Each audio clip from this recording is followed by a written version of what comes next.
Let's stop lying to ourselves for a second. If you're always explaining your feelings, chasing replies, or begging someone to see your worth, they already clocked that you're scared to lose them. And yeah, that should sting a bit, because deep down you know this is you. You tell yourself you're just being honest. That communication is healthy. That if you explain it better, calmer, softer, they'll finally understand. But that's not what's happening, hun. What's actually happening is this. You're leaking power every time you talk too much. Every extra message. Every follow-up. Every "I just want to be clear" paragraph. You feel it in your body when you hit send. That tiny wave of relief. Followed by shame. Because now you're waiting again.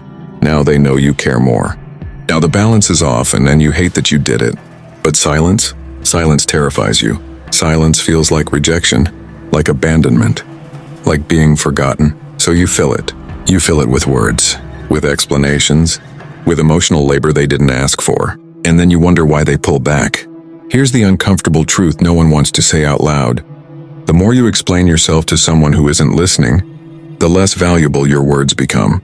People don't respect what they don't have to work for, and attention you give away for free is treated like it's cheap. You weren't taught this growing up. You were taught to be nice, to be understanding, to smooth things over, to fix the vibe. So now when something feels off, you panic. Not because you're weak, but because you were trained to keep the peace at your own expense. And that's why this hits so hard. Because part of you already knows. Every time you chase, beg, or explain, you shrink. You feel smaller in your body, less steady, less attractive, less respected. Not because you said the wrong thing, but because you abandoned yourself to be accepted. Stoicism doesn't tell you to shut up and suffer. It tells you something sharper. Stop trying to control how others see you. Control how much access they get to you. Silence isn't punishment. It's not a game. It's not manipulation. Silence is what happens when you finally trust yourself enough to stop proving your worth to people who should already see it. And here's the part that will mess with your head. The moment you stop explaining, people either lean in or they fall away. And both outcomes tell you the truth. So if this feels uncomfortable right now, good. Because the version of you who doesn't chase, doesn't beg, doesn't explain, she's not loud. She's not desperate. She doesn't fight to be chosen. She's calm. She's grounded. And she's about to change the entire dynamic.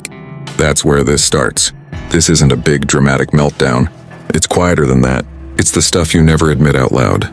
It's you lying in bed, phone inches from your face, telling yourself you're not waiting, while checking the screen every 2 minutes. You said you wouldn't text first. You even felt proud for a few hours. Then the silence crept in. Not peaceful silence. That loud, itchy silence that makes your chest feel tight. You start overthinking everything. The tone of his last message. The emoji he didn't use. The talk soon that never happened. You tell yourself, relax, babe. He's just busy. But your stomach doesn't believe you. So you open his socials. Just a quick look. And there he is, online, liking stuff, living. And suddenly you feel stupid. Replaceable. Like you're caring way more than you should. You type a message. Delete it. Type again. You don't even know what you're trying to say anymore. You just want the feeling to stop. So you send something casual. Hey, hope your day was good. Now you wait. And waiting feels humiliating. You replay the moment you hit send like you committed a crime. Why did I text? Why couldn't I just stay quiet? Why do I always break first? When he replies late, short, dry, you pretend it's fine. You add extra warmth to your response. You soften. You overcompensate. You explain your tone so you don't get misunderstood. You explain your feelings so you don't lose him. You explain your needs like they're a burden. You say things like, I'm not trying to argue. I don't want drama. I'm probably overthinking. You shrink yourself in real time. And the mad part? You can feel yourself losing respect for you. But you keep going. Because silence feels worse than self-betrayal. You tell your friends you're unbothered. You laugh it off. You say, it's chill, we're just seeing where it goes. But alone, you feel drained. Pissed off at yourself. Gutted that you care this much. You don't even want him like that anymore. You're just addicted to the hope that this time, if you say the right thing, he won't pull away. And when he finally does go quiet, you don't rage. You don't scream. You start explaining to yourself, maybe I expected too much. Maybe I should have been more relaxed. Maybe if I hadn't said that one thing. You carry all the blame because it feels safer than accepting the truth. You were trying to earn something that should have been given freely. And the worst part? You don't miss him. You miss the version of you who felt calm before you started chasing, begging, explaining. That's the part that hurts the most. All right, this is where we stop blaming yourself and actually tell the truth. Nothing is wrong with you. You're not needy. You're not weak. You're not crazy. You're triggered. And that trigger didn't start with him. It started way earlier. Your brain learned at some point that connection isn't safe unless you stay alert, that love can disappear without warning, that if you relax too much, you might lose everything.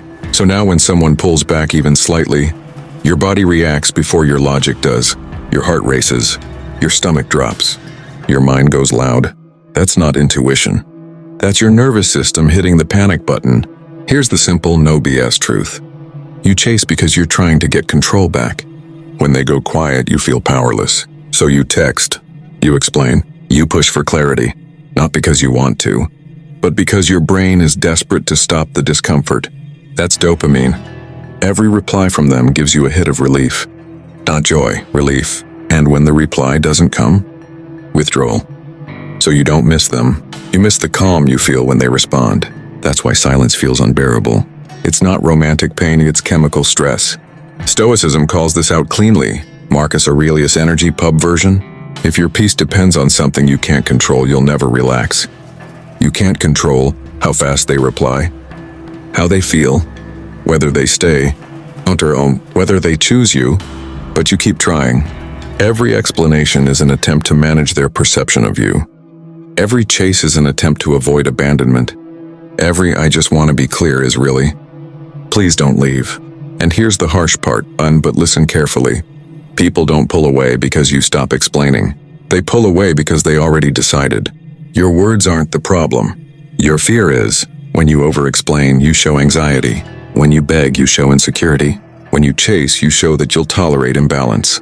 And people feel that on a gut level. Stoicism doesn't say be silent so they come back. That's manipulation. Stoicism says, stop acting from fear. Because fear makes you small. Fear makes you loud in the wrong ways. Fear makes you abandon your own standards just to feel safe. Detachment is not emotional shutdown. It's emotional self-control. It's learning to sit in discomfort without reacting, to let silence exist without filling it, to let people reveal themselves without interrupting the process. When you don't chase, you're not punishing them. You're regulating yourself. When you don't beg, you're not playing games. You're refusing to negotiate your worth. When you don't explain, you're not being cold. You're trusting that the right people don't need convincing. This is the Stoic shift. You stop asking, how do I make them stay? And you start asking, why am I afraid to let them go? That's where the real power is.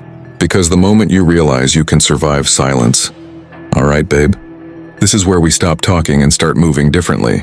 Not perfectly, not overnight, but intentionally. Exactly 5 steps. No mindset fluff. No journaling essays. Things you can do today even while you're still triggered. Step 1, create a hard pause rule. This one is non-negotiable. When you feel the urge to chase, double text. Explain your feelings. Ask, are we okay? You stop. Not forever. Just 24 hours. Put the phone down. Go shower, go walk. Go distract yourself. Feel uncomfortable on purpose. Why? Because emotions lie when they're loud. Most damage happens in the first emotional spike. Calm always tells the truth later. This one rule alone will save you from 80% of regret. Step 2. Let silence do the talking. Here's the Stoic move most women struggle with. When someone goes quiet, vague, or inconsistent, you do nothing. No check-ins. No just making sure you're okay. No, did I do something? You don't punish. You don't disappear dramatically. You just stop filling the gap. Why? Because behavior is louder than words. Silence gives people room to show you who they are, without you chasing the answer.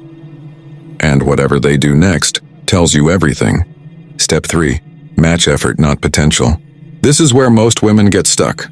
You don't fall for what is, you fall for what could be. Stop that. From now on, you respond to consistency, effort, follow through. Not charm, not apologies, not future promises. If they pull back, you pull back. If they show up, you stay open. No speeches, no explanations. Energy matching isn't cold and it's fair. Step 4. Say less, care, and stop justifying. You do not owe long explanations for basic boundaries. You don't need to convince, over-clarify. Soften everything so no one's uncomfortable. A calm "this doesn't work for me" is enough. A simple "I'm stepping back" is enough. People who respect you don't need paragraphs. And people who demand them? We're never listening anyway. Silence here isn't weakness. It's confidence without performance. Step 5. Build a life that doesn't revolve around replies. This is the long-term Stoic fix. When one person becomes your emotional center, you lose balance. So widen your life. More movement, more friends, more goals, more structure. Not to distract, but to remind your nervous system that your world is bigger than one connection. When your life is full, chasing feels embarrassing, begging feels unnecessary, explaining feels exhausting, and detachment becomes natural. Do these 5 things consistently, hun. Not when you feel strong, especially when you feel weak. Because silence isn't what gives you power, self-control does. And this is where it starts. This is where the shift happens, and it's subtle at first. Nothing dramatic. No big announcement. No "I'm a new woman" moment. It starts quietly. You don't reply straight away anymore. Not to prove a point, but because you're actually busy living. You read a message, and your heart doesn't drop. You see a delay, and your chest doesn't tighten. The panic that used to run the show, it softens. And at first that calm feels strange, almost empty. Because chaos was familiar, anxiety felt like connection. Waiting felt like caring. Now there's space. And in that space you start noticing things you ignored before. You notice how often you used to explain yourself, how much energy you poured into people who gave you crumbs, how tired you were from trying to be understood. You stop doing that. You stop filling silence with fear. You stop chasing conversations that go nowhere. You stop justifying your needs like they're an inconvenience. And something wild happens. You start respecting yourself. Not in a loud boss babe way. In a grounded, steady way. You don't feel the urge to prove your worth. You don't feel the need to be chosen. You already chose yourself. When someone pulls back now, you don't spiral. You observe. You think, okay, that's information. And you let it be. You don't argue with reality anymore. You don't force connection. You don't try to win people over. You let people meet you where they are. And you decide if that's enough. That's the turning point. You go from desperate to grounded, from anxious to unshakable, from explaining to embodying. Your energy changes. You speak slower. You react less.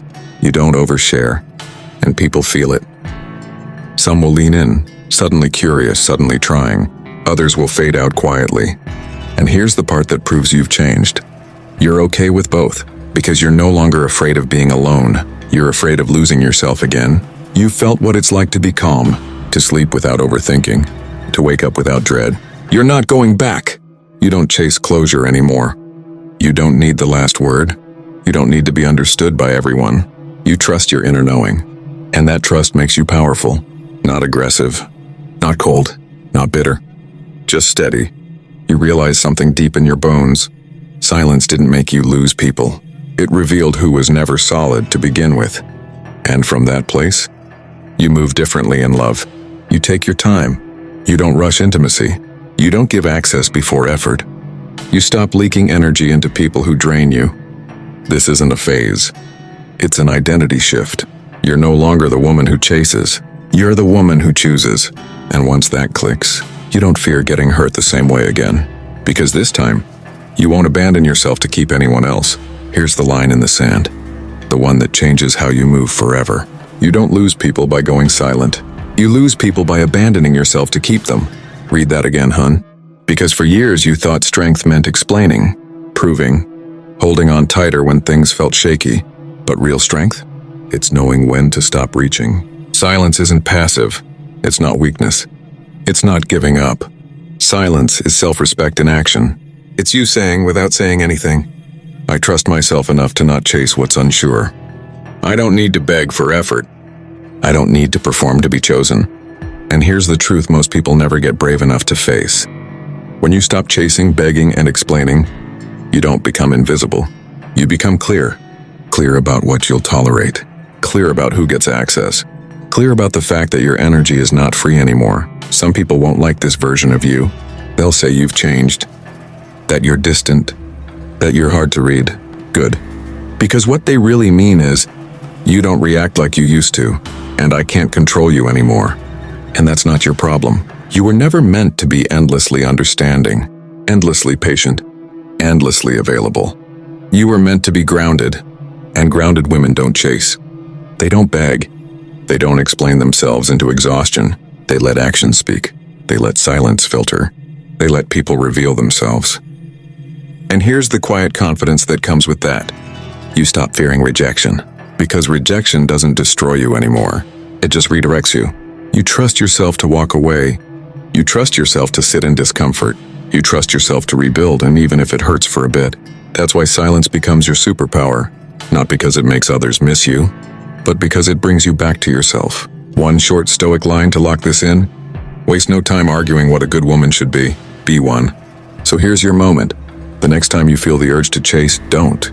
The next time you want to beg for clarity, stop. The next time you start explaining your worth, stay quiet. Let the silence do the work you were doing for everyone else. If this hit you right in the chest, comment silent below. Subscribe if you're done leaking energy and ready to move with calm power. You're not cold. You're not cruel. You're not difficult. You're just finally choosing peace over panic. And once you do that, you don't need to chase ever again.